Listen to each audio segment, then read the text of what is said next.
Hey there, got a check to deposit but no time for the bank. No problem, let's walk through how to deposit a check right from your phone using the Huntington mobile app.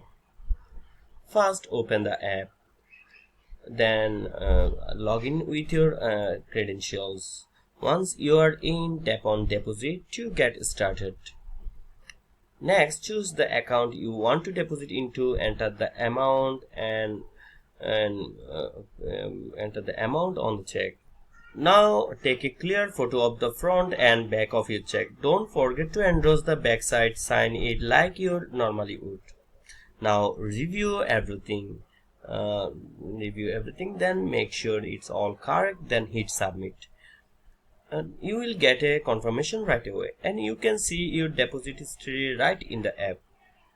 Once the money in your account, hang on to the check for about 14 days.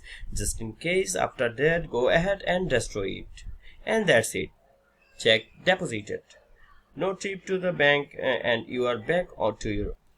If you found this video helpful, don't forget to give a like.